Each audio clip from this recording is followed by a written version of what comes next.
Hey, in this video, you're going to know about AEO and SEO.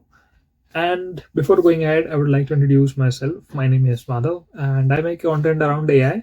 And for the next few videos, I'm going to tell you about AEO, what is AEO, how you can perform it, and maybe how you can sell the services.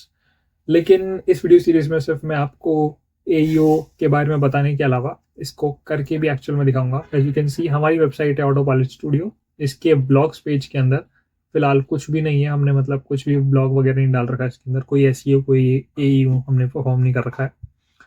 तो इस video series के अंदर मैं खुद content लिखूंगा, खुद post करूंगा और उसके सारे रिजल्ट्स आप लोगों के साथ शेयर करूंगा। तो एईओ समझने से पहले जिनको नहीं पता है एसईओ क्या होता है वो चीज़ हम पहले समझ लेते हैं, और जिनको पता है वो 2 मिनट स्किप कर सकते हैं।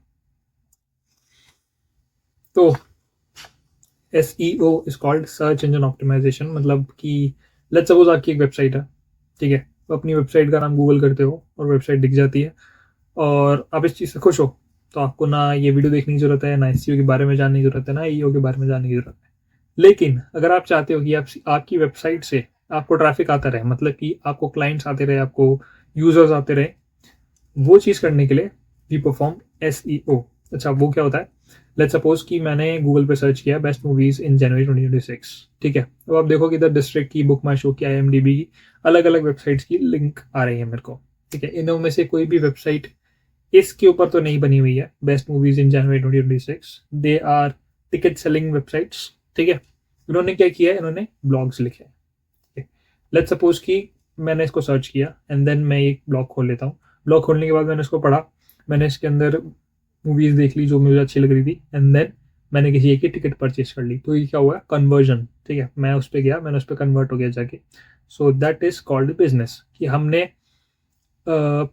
एक ऐसे घूमते हुए यूजर को जो इंटरनेट पे ऐसे सर्फिंग कर रहा था उसको कन्वर्ट कर लिया अपने यूजर या फिर क्लाइंट के रूप में, ठीक है। अब इसको परफॉर्म कैसे करते हैं? सिंपल ब्लॉग्स लिख के, ठीक है। आप ब्लॉग्स भी ऐसे नहीं कि आप किसी के बारे में कुछ भी लिख रहे हो।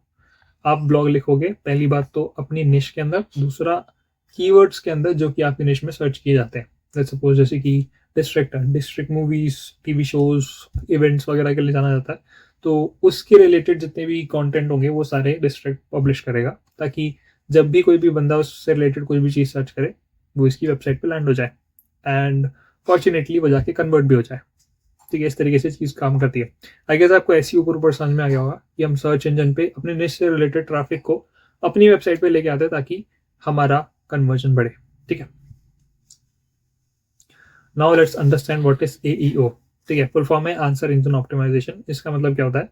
क्योंकि अभी अगर आप सेम क्वेरी गूगल करोगे you will get this kind of results, कि आपको एक AI बता देगा कि भाई बेस्ट मूवीज कौन सी है जनवरी 2026 में देखने के लिए, ठीक है। और आप कभी इसके नीचे जाओगे नहीं, क्योंकि मोस्ट ऑफ द पीपल यहीं पे आंसर देख लेते हैं, उसके नीचे कभी जाते ही नहीं है। यही वो चीज़ है जो SEO को किल कर रही है अभी, कि मतलब कोई SEO करने का सेंस ही नहीं है जब कोई नीचे जाएगा ही नहीं, ठीक है। सब ऊपर ऊपर से पढ़ के निकल जाते हैं, ठीक है। तो अब इसमें एक चीज़ आप नोटिस करोगे कि यार जब कोई पढ़ेगा नहीं, कोई वेबसाइट पे आएगा ही नहीं, तो ये सब करने का सेंस ही क्या बनता है ना। लेकिन आप एक चीज़ बिल्कुल एकदम ध्यान से देखो, इसके नीचे आपको इधर एक लिंक दिखेगा, ठीक है। यहाँ पे एक लिंक दिखेगा, हर एक मूवी के नेम के नीचे एक लिंक है, ठीक है। अगर किसी को मूवी देखनी है, इसके बारे में और जानना है, उस पर क्लिक कर सकता है और वेबसाइट पर डायरेक्ट हो जाएगा। अब हम इसी चीज़ का फायदा उठाएंगे, लेकिन अगर आपकी वेबसाइट AEO फ्रेंडली नहीं है तो कभी भी आपका कंटेंट यहाँ नहीं आएगा। यहाँ लिंक्स तो मिलेंगी लेकिन किसी और की वेबसाइट की, ठीक है।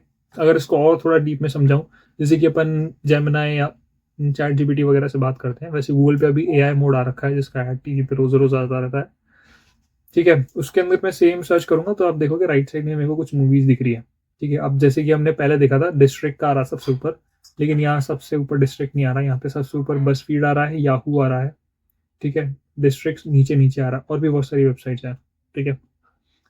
तो अब किसी को मूवी देखनी होगी तो पहले वो यहाँ लिस्ट में से देखेगा कि अच्छा अच्छा ये मूवी है, इस मूवी के बारे में स्टोरी हल्की फुल्की बता देगा मेरे को, और फिर मैं अगर इस पर क्लिक करूंगा उसी बुकिंग साइट पे जा सकता हूँ। या फिर मैं इसी से पूछूंगा कि भाई मेरे को बुकिंग साइट का लिंक दे दो, बेस्ट बाय का लिंक दे दो, तो फिर वो बेस्ट बाय का लिंक दे देगा, ठीक है। इस तरीके से AEO परफॉर्म किया जाता है, मतलब परफॉर्म तो नहीं, इस तरीके से AEO का यूज होता है, ठीक है।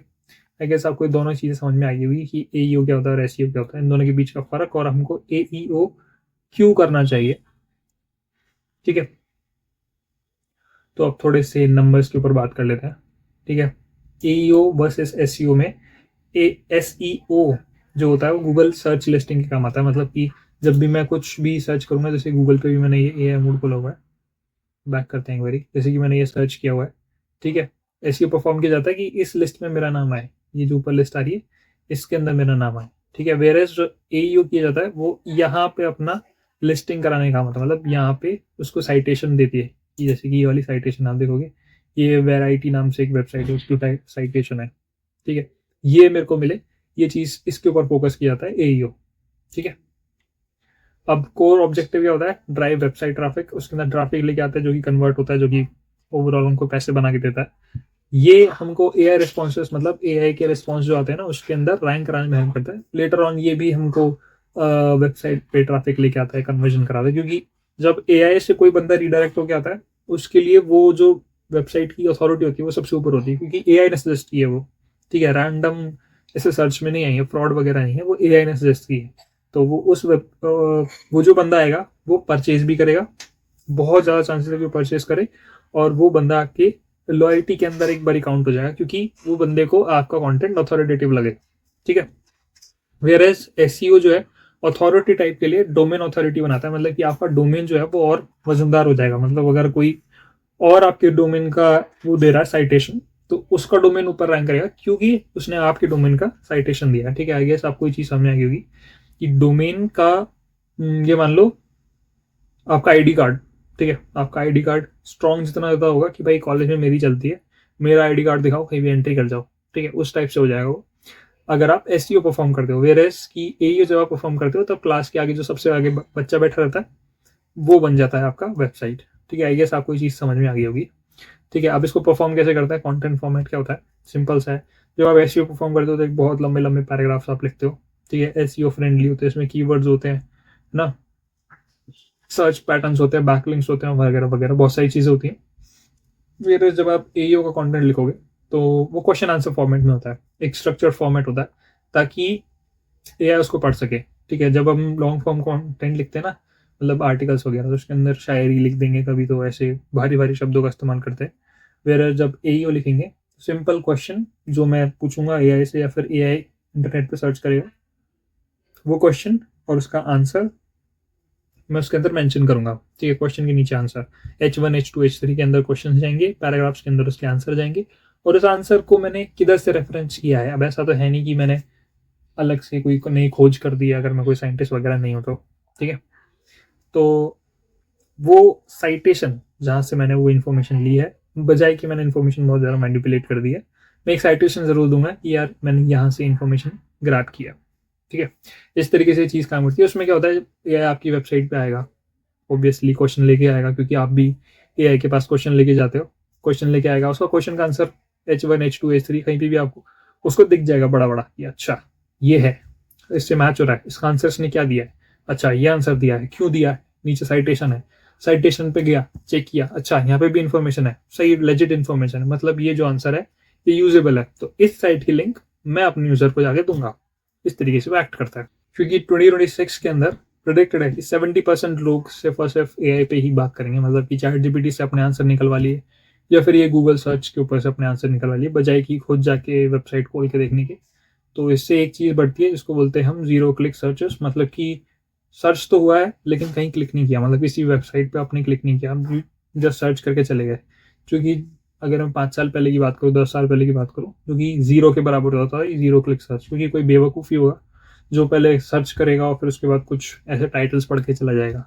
ठीक है, लेकिन अब जबकि AI आ गया है तो ये चीज़ बहुत ज़्यादा होती है, क्योंकि AI क्लिक नहीं करता, वो सीधा उसके कॉन्टेक्स्ट में से उठा लेता है कि सही इन्फॉर्मेशन है कि नहीं है, देखेगा चला जाएगा। ठीक है, क्लिक कभी भी नहीं होता आपका।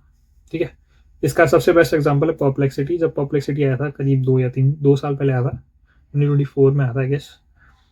उसने क्या किया था, उसने नॉर्मल LLM को उठाया, एक सर्च का कनेक्शन उसके साथ बैठाया, मतलब गूगल सर्च वो कर सकता हो, ये एबिलिटी उसको दे दी, और उसके बाद उसको खुला छोड़ दिया कि भाई जाओ इससे बात करो, ये गूगल पे जाके सर्च करेगा, सर्च करके इन्फॉर्मेशन लेके आएगा, उसकी साइटेशन के साथ में उसका रीज़न भी देगा कि भाई मैंने ये इन्फॉर्मेशन आपको दी है, क्यों दी है, साइटेशन ये थी।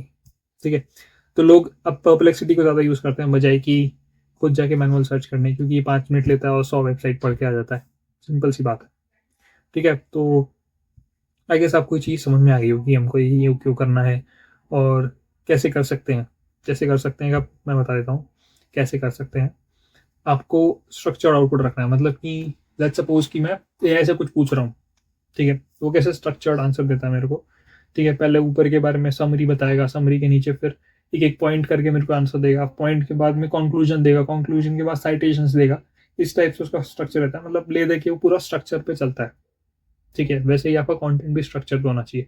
अब मेरे कहने का ये मतलब नहीं है कि आप एसईओ वाला कंटेंट भूल ही जाओ कि भाई मेरे को एसईओ करना ही नहीं है, मैं सीधा एईओ करूंगा। गलत बात, आपको एसईओ करनी पड़ेगी ताकि आपकी डोमेन की लेजिटिमिटी बनी रहे, लेकिन आपको एईओ भी करना पड़ेगा ताकि आप एआई के अंदर रैंक कर सको, क्योंकि एसईओ में तो आप ज़्यादा लोगों को दिख नहीं पाओगे, एईओ में ही आप आगे बढ़ सकते हो। अब सवाल यह है कि आपका कंटेंट एईओ रेडी है कि नहीं, मतलब आपने जो भी तक पब्लिश कर रखा है वो एईओ फ्रेंडली है कि नहीं।